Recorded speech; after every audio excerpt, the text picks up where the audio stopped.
দুর্নীতিবাজদের হাতে এখন রেকর্ড পরিমাণ কালো টাকা। বাংলাদেশ ব্যাংকের প্রতিবেদন বিশ্লেষণে মিলেছে এমন তথ্য। এসব টাকা উদ্ধার ও দুর্নীতিবাজদের গ্রেপ্তারে শিগগিরই শুরু হচ্ছে যৌথ বাহিনীর অভিযান। বিতর্ক এড়াতে সরকারের কাছে সুনির্দিষ্ট ঘোষণা চেয়েছে দুর্নীতি বিরোধী সংস্থা টিআইবি।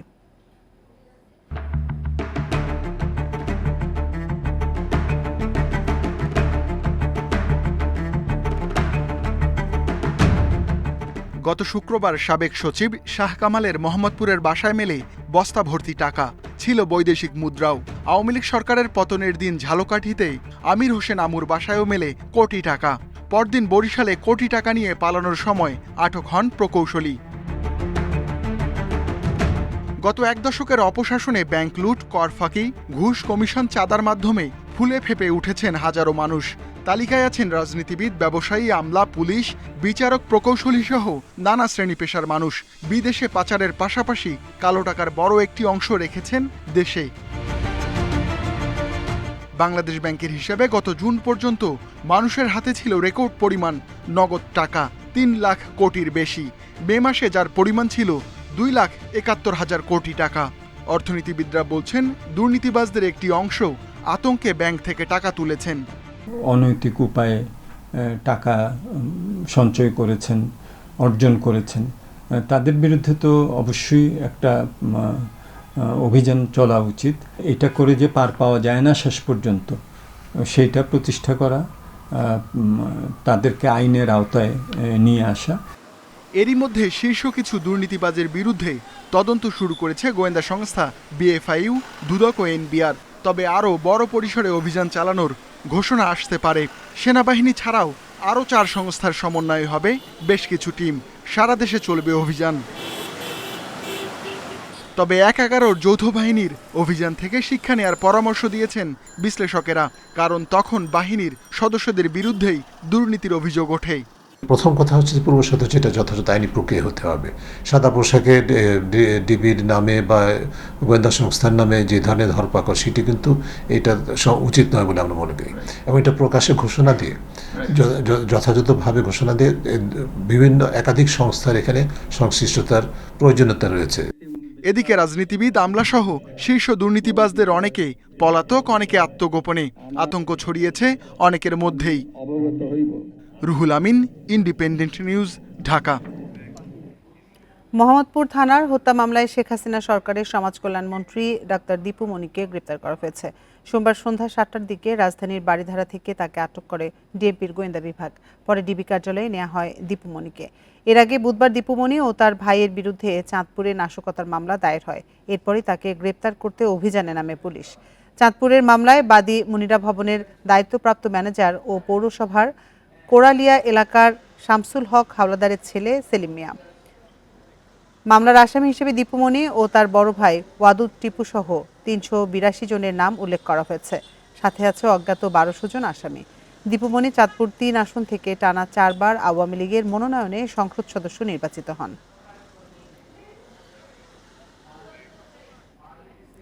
মোহাম্মদপুর থানায় করা হত্যা মামলায় সাবেক ক্রীড়া উপমন্ত্রী আরিফ খান জয়কে গ্রেপ্তার করেছে পুলিশ। সোমবার রাতে ধানমন্ডি এলাকা থেকে তাকে গ্রেপ্তার করা হয়।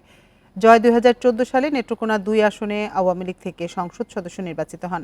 সাবেক এই ফুটবলার 2014 থেকে 2018 সাল পর্যন্ত যুব ও ক্রীড়া মন্ত্রণালয়ের উপমন্ত্রী ছিলেন।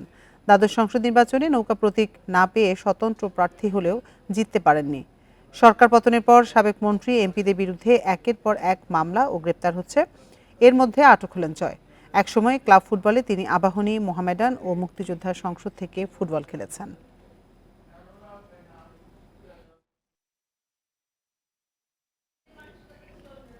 অধ্যাপক রোবেদ আমিনকে স্বাস্থ্যের নতুন ডিজি নিয়োগের জেরে ড্যাবের নেতা কর্মীদের হাতে হেনস্থা হলেন স্বাস্থ্য উপদেষ্টা। সকালে মহাখালীতে ডিএনসিসি হাসপাতালে নূরজাহান বেগমকে হেনস্থা করেন কিছু চিকিৎসক। এ সময় বৈষম্য বিরোধী ছাত্র আন্দোলনের নেতা আক্তার হোসেন ঘটনাস্থলে গেলে তিনিও তোপের মুখে পড়েন। স্বাস্থ্য অধিদপ্তরের ভারপ্রাপ্ত মহাপরিচালক হিসেবে রোববার অধ্যাপক রোবেদ আমিনকে নিয়োগ দেয় সরকার। সকালে নতুন ডিজি সহ অধিদপ্তরের কর্মকর্তাদের নিয়ে মহাখালীর ডিএনসিসি হাসপাতালে বৈঠকে বসেন স্বাস্থ্য উপদেষ্টা নূরজাহান বেগম।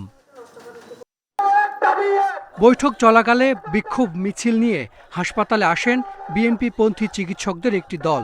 নতুন ডিজি ও এডিজির পদত্যাগের দাবি করেন তারা। এক পর্যায়ে হাসপাতালের কনফারেন্স রুমে প্রবেশ করে বাক বিতণ্ডায় জড়ান আন্দোলনকারীরা। এতে পণ্ড হয় স্বাস্থ্য উপদেষ্টার বৈঠক।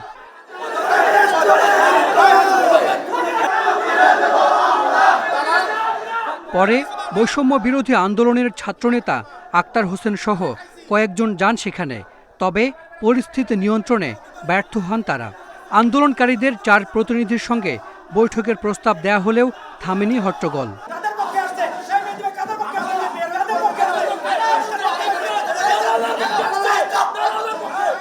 ড্যাব সদস্যদের বিক্ষোভের মুখে চরম হট্টগোলে বিব্রত হন স্বাস্থ্য উপদেষ্টা।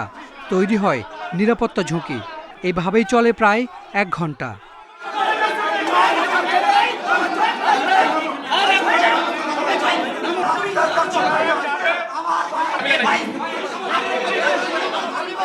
পরে ঘটনাস্থলে সেনা সদস্যরা আসলে হাসপাতাল ছাড়েন স্বাস্থ্য উপদেষ্টা ও অধিদপ্তরের কর্মকর্তারা।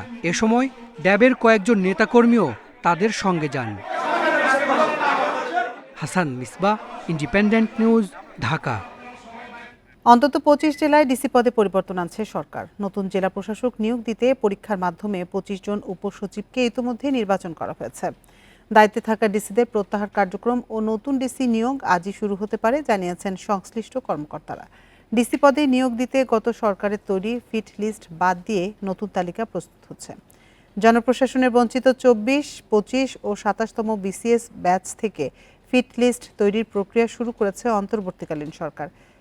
এদের মধ্যে 25 জন উপসচিবকে ডিসি পদে নিয়োগের জন্য সোমবার সন্ধ্যায় মৌখিক পরীক্ষা নেওয়া হয়।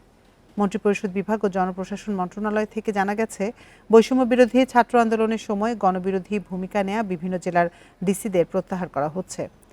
ইতোমধ্যে তাদের চিহ্নিত করা হয়েছে। গণ অভ্যুত্থানে নেতিবাচক কর্মকাণ্ডে জড়িত ডিসির সংখ্যা 25 থেকে 35 বলে জানা গেছে।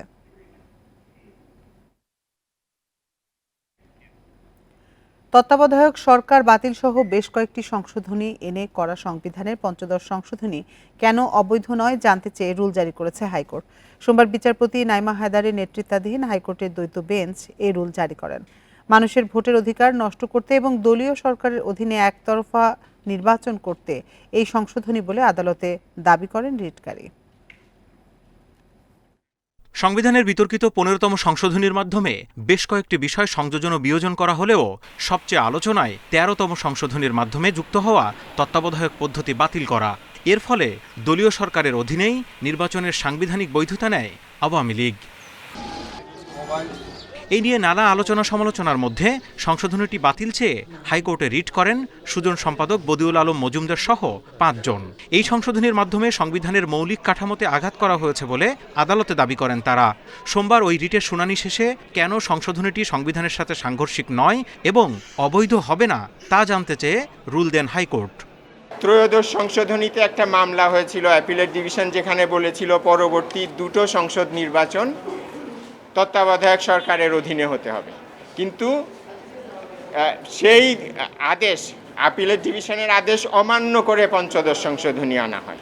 কাজে আপনি যখন তত্ত্বাবধায়ক সরকার ব্যবস্থা বাতিল করলেন, আপনি অবাধ নিরপেক্ষ নির্বাচনের সুযোগটা নষ্ট করে দিলেন। যথাসময়ে রুলের জবাব দেওয়া হবে জানিয়ে অ্যাটর্নি জেনারেল বলেন, এই সংশোধনীর মধ্য দিয়ে গণতন্ত্রহীনতার দিকে যায় বাংলাদেশ, ভোট ডাকাতি করে ক্ষমতায় থাকার পথও সুগম হয় বলে শুনানিতে উঠে আসে। ওনারা বলতে চাচ্ছেন এটা সংবিধানের বেসিক স্ট্রাকচার কি? সংবিধানের বেসিক স্ট্রাকচার হলো গণতন্ত্র, বেসিক স্ট্রাকচার হলো rule of law, basic structure হলো ইন্ডিপেন্ডেন্স অফ জুডিশিয়ারি। এই বেসিক স্ট্রাকচারে হিট করেছে ৫৫ সংশোধনী। হাইকোর্টের অবকাশকালীন ছুটির পর অক্টোবরে রিটটির চূড়ান্ত নিষ্পত্তি হতে পারে বলে ধারণা আইনজীবীদের। Zahidul Bashar, Independent news, Dhaka. স্থানীয় সরকার বিভাগের ৮৮৮ জনপ্রতিনিধিকে অপসারণ করেছে সরকার। এর মধ্যে আছেন ৪৯৩ উপজেলা ও ৬০ জেলা পরিষদের চেয়ারম্যান এবং ৩২৩ পৌরসভা ও ১২ সিটির মেয়র।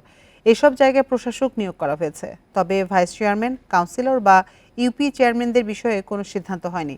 এদিকে মৃত্যু, আইনি জটিলতা সহ নানা কারণে যেসব জেলা, উপজেলা বা পৌরসভায় জনপ্রতিনিধি ছিলেন না, সেখানেও প্রশাসক নিয়োগ দেওয়া হয়েছে। ছাত্র জনতার আন্দোলনে ৫ আগস্ট শেখ হাসিনা প্রধানমন্ত্রীর পদ ত্যাগ করে দেশ ছাড়ার পর আত্মগোপনে চলে যান আওয়ামী লীগের অনেক জনপ্রতিনিধি। এ পরিস্থিতিতে জেলা, উপজেলা পরিষদ, সিটি কর্পোরেশন ও পৌরসভার কার্যক্রম চালু রাখতে বিকল্প ব্যবস্থা নিল সরকার। স্থানীয় সরকার জনপ্রতিনিধিদের অপসারণ এবং প্রশাসক নিয়োগের ক্ষমতা রেখে পৌরসভা, উপজেলা, জেলা ও সিটি কর্পোরেশনের জন্য শনিবার অধ্যাদেশ জারি করেন রাষ্ট্রপতি। সোমবার ঢাকা উত্তর, দক্ষিণ, গাজীপুর, নারায়ণগঞ্জ, চট্টগ্রাম সহ ১২ সিটি কর্পোরেশনের মেয়র অপসারণ করে প্রশাসক নিয়োগ দিয়েছে সরকার। এছাড়া ৪৯৫ উপজেলা, ৩৩০ পৌরসভা ও ৬১ জেলা পরিষদেও প্রশাসক দেওয়া হয়েছে। সচিবালয়ে স্থানীয় সরকার উপদেষ্টা এএফ হাসান আরিফ জানান, ছাত্র জনতা যে কারণে আন্দোলন করেছে তারই ধারাবাহিক প্রকাশ এটি। তবে ইউনিয়ন পরিষদ চেয়ারম্যানদের এখনই অপসারণ করা হচ্ছে না। লোকাল গভর্নমেন্টকে একটা পরিচ্ছন্ন করার একটা প্রচেষ্টা, যেটা হচ্ছে প্রত্যেকেরই প্রত্যাশা। সবগুলোতে আমরা ওই প্রশাসন থেকে দেওয়া হয়েছে এই কারণে যে বাইরে থেকে লোক নিতে গেলে স্বাভাবিকভাবে প্রশ্ন আসবে কে কেমন, কার চিন্তাধারা কীরকম। এটা একটা বিরাট প্রক্রিয়া, যেটা অনেক ডিলেড প্রক্রিয়া। যদি অ্যাডমিনিস্ট্রেটর থাকে, কাউন্সিলররা কি দায়িত্ব পালন করবেন কি করবেন না, এটা এখন তাদের ব্যাপারে। জন্ম, মৃত্যু নিবন্ধন সহ অন্যান্য দৈনন্দিন কাজ এবং গ্রামীণ পর্যায়ের উন্নয়ন কার্যক্রম চালু রাখতেই সরকার ব্যবস্থা নিয়েছে বলে জানান তিনি। Hasib Mahmud Shah, independent news, Dhaka. শেখ হাসিনাকে আশ্রয় দিয়ে বাংলাদেশের মানুষের ভালোবাসা পাবে না ভারত, এমন মন্তব্য করেছেন বিএনপির মহাসচিব মির্জা ফখরুল ইসলাম আলমগীর। তিনি বলেন, দিল্লিতে বসে দেশের বিরুদ্ধে ষড়যন্ত্র করছেন সাবেক প্রধানমন্ত্রী। ছাত্র জনতার গণ অভ্যুত্থান ব্যর্থ করতে এখনও চক্রান্ত চলছে বলেও অভিযোগ তার। আওয়ামী লীগ সরকারের পতনের পর নতুন করে উজ্জীবিত বিএনপি নেতাকর্মীরা দল গোছানোর পাশাপাশি সভা সমাবেশ এবং ঘরোয়া কর্মসূচিতে বেড়েছে ব্যস্ততা। সোমবার বিকেলে জাতীয় প্রেস ক্লাবে বিএনপির সাবেক মহাসচিব আব্দুস সালাম তালুকদার স্মরণে আলোচনা সভায় প্রধান অতিথি মির্জা ফখরুল ইসলাম আলমগীর বলেন, স্বৈরাচারী সরকারের আমলে দেশের অর্থনৈতিক ব্যবস্থা সহ সব প্রতিষ্ঠান দলীয়করণের মাধ্যমে ধ্বংস করা হয়েছে, আর এখন শেখ হাসিনা দেশের বিরুদ্ধে চক্রান্ত করছেন। এক ফ্যাসিবাদ গেছে, আর এক নয়া ফ্যাসিবাদ আমরা আমদানি করতে পারি না। আমি এদিকে নয়া ফ্যাসিবাদ বলি এই জন্যে যে ওই আওয়ামী লীগ আজকে দিল্লিতে বসে ষড়যন্ত্র করছে যে বাংলাদেশে এই বিজয়কে ভণ্ডুল করে দিতে। এই কথাটা আমি জোরের সঙ্গে বলছি এবং আমরা এই কথা পরিষ্কার করে বলতে চাই যে বাংলাদেশের মানুষের যে শত্রু, যাকে বাংলাদেশ থেকে পালিয়ে যেতে হয়েছে, তাকে আশ্রয় দিয়ে ভারত খুব জনগণের ভালোবাসা পেতে পারে বলে আমি মনে করি না। এর আগে দুপুরে জাতীয়তাবাদী স্বেচ্ছাসেবক দলের ৪০তম প্রতিষ্ঠাবার্ষিকী উপলক্ষে নেতাকর্মীদের নিয়ে বিএনপির প্রতিষ্ঠাতা জিয়াউর রহমানের সমাধিতে শ্রদ্ধা জানান মির্জা ফখরুল ইসলাম আলমগীর। এ সময় তিনি বলেন, দেশে অস্থিতিশীল অবস্থা তৈরির চেষ্টা চলছে। কিছু সংখ্যক ব্যক্তি আজকে ছাত্র জনতার এই বিজয়কে নস্যাৎ করে দেওয়ার জন্য ষড়যন্ত্র করছে, চক্রান্ত করছে। তারা বিভিন্ন অঞ্চলে গোলযোগ সৃষ্টি করে আমাদের দলের নেতাকর্মীদের উপরে অন্যায়ভাবে আরোপ সৃষ্টি করার চেষ্টা করছে। আমরা পরিষ্কার ভাষায় বলতে চাই, আমাদের দলের কোনো নেতাকর্মী কোনো রকম কোনো এই ধরনের ঘটনার সঙ্গে জড়িত নয়। অন্তর্বর্তী সরকারের প্রতি বিএনপির সর্বাত্মক সমর্থন আছে বলেও জানান দলটির মহাসচিব। Jahanara Parvin, independent news, Dhaka. আবু সাইদ হত্যাকাণ্ডের সঙ্গে যারা জড়িত তাদের দিয়ে তদন্ত সম্ভব নয়, পুলিশকে ঢেলে সাজানোর পরামর্শ নাগরিক ঐক্যের সভাপতি মাহমুদুর রহমান মান্নার। সোমবার রংপুরে নাগরিক ঐক্যের কর্মী সমাবেশে একথা বলেন তিনি। সমাবেশে তিনি আরও বলেন, অন্তর্বর্তীকালীন সরকারের ওপর আস্থা রাখা জরুরি। যেহেতু কিছুদিন আগেই দেশে রক্তপাত হয়েছে, তাই ভোটের এখন প্রয়োজন নেই। রাষ্ট্র সংস্কার করতে এই সরকারের যত সময় লাগে এই সরকারকে দিতে হবে। এছাড়া নতুন বাংলাদেশ গড়তে ক্ষমতা বিকেন্দ্রীকরণ সহ সর্বত্র সংস্কার করতে হবে বলেও জানান তিনি। এ সময় তিনি পুলিশকে জনবান্ধব হয়ে কাজ করার পরামর্শ দেন।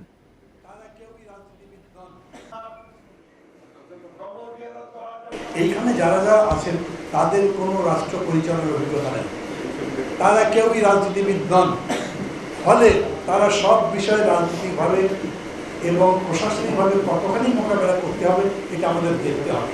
এই জন্য আমাদের যে সমর্থন সেটা নিরঙ্কুশ নয়, প্রস্তাবিত নয়, তবে এটা বলছি সমর্থনটা চালিয়ে যেতে চাই। এস আলম গ্রুপের মালিকানাধীন 6 ব্যাংকের ঋণ বিতরণে সীমা আরোপ করেছে বাংলাদেশ ব্যাংক। এছাড়া ব্যাংকগুলো নতুন কোনো আমদানি এলসিও খুলতে পারবে না। তবে কৃষি, চলতি মূলধন, এসএমই ও প্রণোদনা প্যাকেজের আওতায় 5 কোটি টাকা পর্যন্ত দিতে পারবে। এর বেশি হলে কেন্দ্রীয় ব্যাংকের অনুমোদন নিতে হবে। শেখ হাসিনা সরকারের পতনের পর ব্যাংক খাতের ক্ষতগুলো বেরিয়ে আসতে শুরু করেছে। এস আলম গ্রুপের নিয়ন্ত্রণাধীন যেসব ব্যাংকে এতদিন অনৈতিক সুবিধা দিয়ে রক্ষা করা হচ্ছিল, এখন সেসব ব্যাংকের পরিচালনা পর্ষদ ভেঙে দেওয়ার পরামর্শ দিয়েছে বাংলাদেশ ব্যাংক। এবার এস আলমের নিয়ন্ত্রণে থাকা ইসলামী ব্যাংক বাংলাদেশ, সোশ্যাল ইসলামী ব্যাংক, ফার্স্ট সিকিউরিটি ইসলামী ইউনিয়ন, গ্লোবাল ইসলামী ও বাংলাদেশ কমার্স ব্যাংকের ঋণ বিতরণে বিধিনিষেধ আরোপ করেছে বাংলাদেশ ব্যাংক। এসব ব্যাংকসহ বিভিন্ন ব্যাংক থেকে নামে বেনামে হাজার হাজার কোটি টাকা বের করে নিয়ে পাচারের অভিযোগ রয়েছে এস আলম গ্রুপের বিরুদ্ধে। বিশ্লেষকরা বলছেন, এই সিদ্ধান্ত দীর্ঘমেয়াদে ব্যাংকিং খাতের জন্য সুফল বয়ে আনবে। ব্যাংকগুলো থেকে যেন আর টাকা না বেরোতে পারে, আপাতত ইমিডিয়েটলি এটাকে ফ্রিজ করা। এখন ব্যাংক চাইলে কি পরিমাণ ঋণ দিতে পারবে এবং ঋণ দেওয়ার ক্ষেত্রে প্রপার ক্রাইটেরিয়া যেটা, কারণ যেসব ব্যাংকের অলরেডি এক্সেসিভ ঋণ দেওয়া হয়েছে বা উল্টাপাল্টা ঋণ অনেক হয়ে গিয়েছে, সেখানে অনেক বেশি কঠাস থাকতে হবে। এস আলম গ্রুপের নিয়ন্ত্রণাধীন ব্যাংকগুলো এখন চরম আর্থিক সংকটে রয়েছে। এসব ব্যাংক দীর্ঘদিন ধরে কেন্দ্রীয় ব্যাংকের সঙ্গে সিআরআর ও এসএলআর বজায় রাখতে হিমশিম খাচ্ছে। তাদের চলতি হিসেবেও বড় ধরনের ঘাটতি রয়েছে। ব্যাংক খাতে যে সুশাসনের বড় রকমের অভাব রয়েছে, তো সেটা সত্যি, এবং এই সুশাসনের অভাবের কারণে এবং মূলত এই যে পরিচালনা পর্ষদের যে সমস্যাগুলো এবং তারা যে আসলে ব্যাংকগুলোকে দুর্বল হতে সহায়তা করেছে, সেটা কিন্তু অস্বীকার করার কোনো উপায় নেই। সুতরাং এই পরিচালনা পর্ষদ পুনর্গঠনটা খুবই প্রয়োজন এবং এটা যত তাড়াতাড়ি করা যায় সেটা ভালো। এর আগে এস আলম পরিবারের সদস্যদের বিভিন্ন ব্যাংক ও আর্থিক প্রতিষ্ঠানে থাকা হিসাব তলব করে এনবিআর।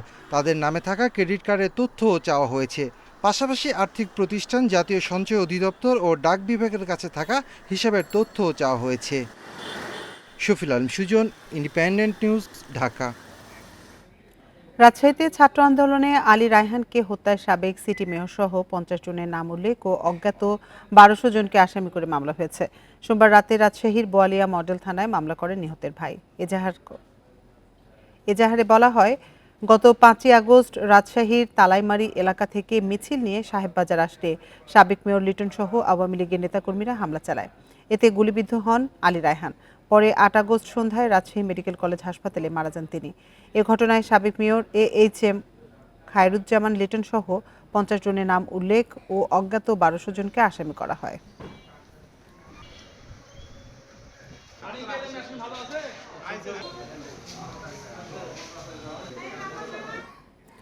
অন্তর্বর্তী সরকার ব্যয় সংকোচন করবে বলে জানিয়েছেন পরিকল্পনা ও শিক্ষা বিষয়ক উপদেষ্টা doctor Wahid Uddin Mahmud.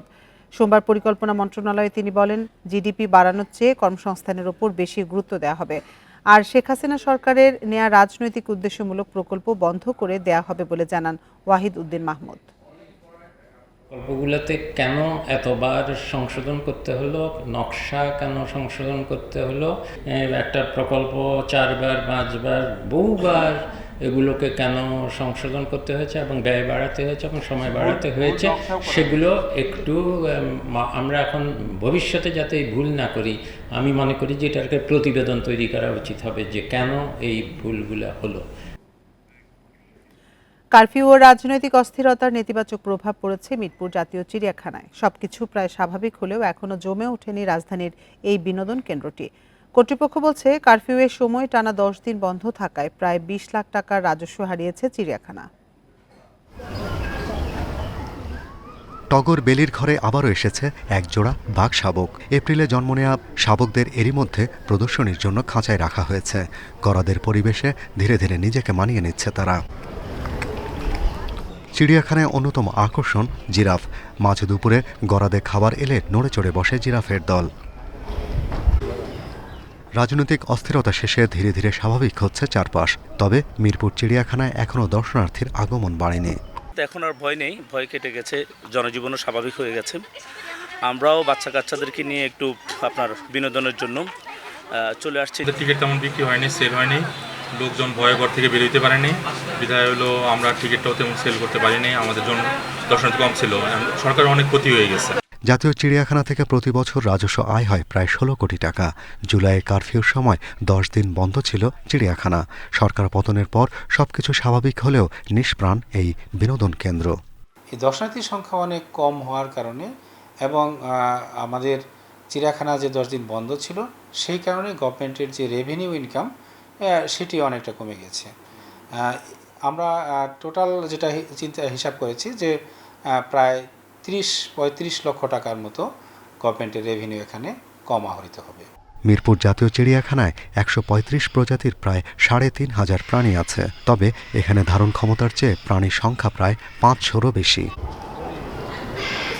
Shahriar Anirban, independent news, Dhaka. খাগড়াছড়িতে পাহাড় ধসের শঙ্কায় রয়েছে প্রায় 3,500 পরিবার। এরই মধ্যে পাহাড়ের পাদদেশে ঝুঁকিপূর্ণভাবে বসবাসকারীদের সরে যাওয়ার নির্দেশ দিয়েছে প্রশাসন। পাহাড় ধসে সড়ক যোগাযোগ যাতে বিচ্ছিন্ন না হয় সেজন্য প্রস্তুত সড়ক ও জনপদ বিভাগ।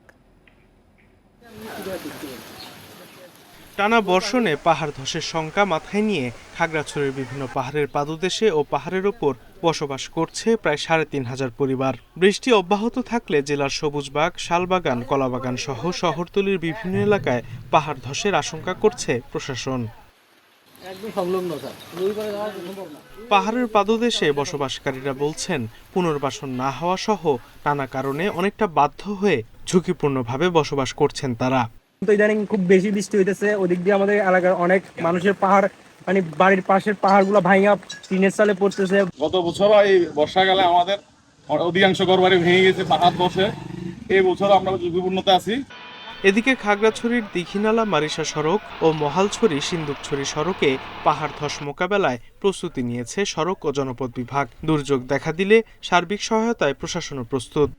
বিভিন্ন জায়গায় যে পাহাড় ধসের সম্ভাবনা আছে, তো সড়ক বিভাগের পক্ষ থেকে আমাদের মোটামুটি প্রস্তুতি আছে। তো আশা করি এ ধরনের কোনো পাহাড় ধসের যদি ঘটনা ঘটে অতি তাড়াতাড়ি আমরা আমাদের দিক থেকে যাদের প্রয়োজনীয় ব্যবস্থা নিতে পারবো। যারা ঝুঁকিপূর্ণ অবস্থায় রয়েছে তাদেরকে আমরা নিরাপদ আবাসস্থানে নিয়ে যাওয়ার জন্য সতর্ক করছি এবং সচেতনতা সৃষ্টি করছি। আমাদের পর্যাপ্ত আশ্রয় কেন্দ্র খোলা হয়েছে। পাহাড় ধসের ক্ষয়ক্ষতি কমাতে সড়ক ও জনপদ বিভাগ, ফায়ার সার্ভিস এবং প্রশাসনকে সমন্বিতভাবে কাজ করার আহ্বান স্থানীয়দের। Independent news.